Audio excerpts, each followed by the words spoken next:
quand on a ce machin en face de soi, bon, on sait pas trop parce que c'est très bizarre, ça s'approche, ça me donne des coups de bec. C'est aussi bien avec un jaguar qu'avec une autruche. C'est si on les traite un peu comme ça dans ce respect-là, les choses se passent très bien.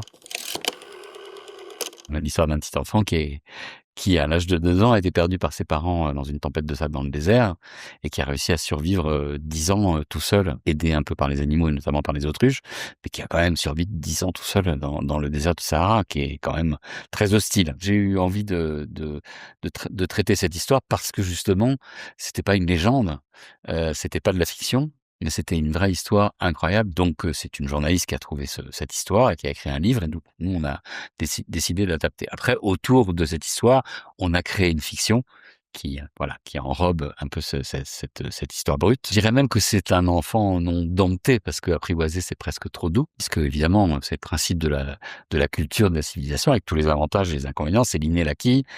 C'est que évidemment, chaque génération est façonnée par son époque, façonnée par ses parents, façonnée par l'école, pour devenir des hommes productifs qui correspondent à la société d'aujourd'hui. Donc Adara, lui, il a été élevé par les animaux, il a même été recueilli par les animaux, et c'est quand même ça aussi le message central du film.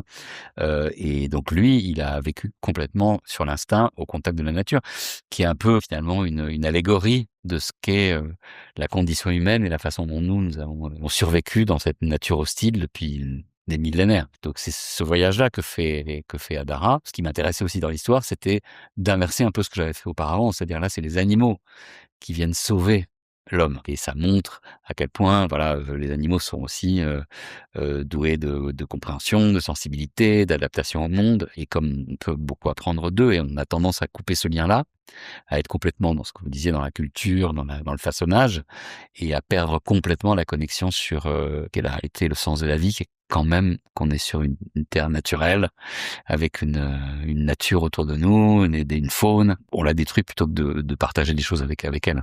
Vous êtes invité dans le désert du Sahara. Sois la bienvenue. C'est moi qui t'ai fait venir, car j'ai l'impression que tu connais pas toute l'histoire. Je comprends pas. Toute cette histoire est vraie. On a tendance à s'approprier beaucoup les histoires des autres. Ça a créé beaucoup de violence, beaucoup de souffrance et beaucoup d'erreurs d'ailleurs aussi dans cette appropriation culturelle, et que donc c'était important un peu comme morale de la fin que finalement cette histoire d'Adara qui appartient au désert retourne aussi au désert, et que ce soit pas quelque chose qui soit comme l'enfant de foire, qui soit récupéré par nous et qui soit un peu modelé à notre sauce. Après, on regarde quand même cette histoire nous avec notre regard occidental. C'est ce que fait Sun.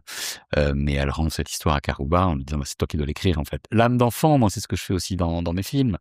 C'est que cette capacité des enfants à être ouverts et à écouter, à regarder autour de soi d'une manière que souvent les adultes ne comprennent plus, bah, et qu'on bride, souvent d'ailleurs, avoir un peu de ça aussi, aujourd'hui, regarder les choses posément, de se connecter sur un coucher de soleil, sur un oiseau dans un arbre, enfin voilà, des choses qu'on a tendance à perdre, qu'on retrouve peut-être d'ailleurs en vieillissant, quand on devient très vieux. Moi, c'est ce que j'essaie aussi visuellement de donner dans mes films, avec les paysages, avec les voyages qu'on peut faire à chaque fois dans chaque film, emmener aussi les gens là, et par l'émerveillement, la beauté de ces endroits-là, donner envie de les défendre et de se reconnecter sur ces endroits-là.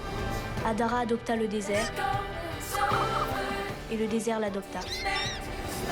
L'enfant perdu qui survit seul dans le désert. Et c'est à ce moment-là qu'il est arrivé. Celui qui a fait basculer le destin d'Adara. Quand j'ai découvert l'histoire, c'est ma femme en fait qui a lu ce livre et qui m'en a parlé il y a très longtemps. Elle m'a dit: «Mais lis-le», je l'ai lu. Évidemment, je me dis: «Cette histoire est folle, mais comment faire?» Parce que moi, je crée pas des autruches numériques et ça a pas grand intérêt pour moi de faire ça. Faire des interactions entre des enfants et cet animal de 2,50 m de haut qui fait 100 kilos. Et puis c'est le hasard des réseaux sociaux où j'ai découvert une femme, qui est une femme belge, complètement fan d'autruches et qui a des millions d'ailleurs d'abonnés sur TikTok et sur Instagram, et qui sauve des autruches des fermes pour les manger ou pour faire des sacs ou des chaussures, des ceintures avec leur peau. Et elle les récupère, elle en sort pour les sauver, et chez elle, elle crée des relations avec eux.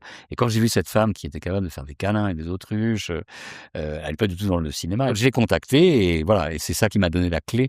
Non, bah, grâce à elle, là, je vais pouvoir faire quelque chose parce qu'elle va transmettre ça aux enfants. Et c'est-à-dire, bah, là, comment créer une relation avec un animal aussi mystérieux, aussi fou, qui est quand même un oiseau avec une grande une petite tête là tout au-dessus de ce corps immense.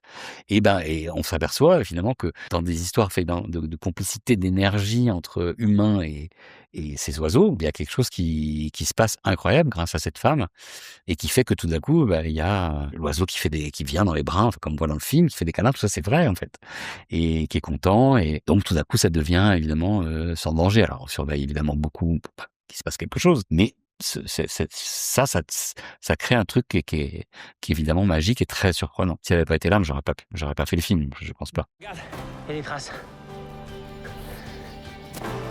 Reviens! Il vit avec les animaux, c'est sûr. C'est unique, c'est exceptionnel.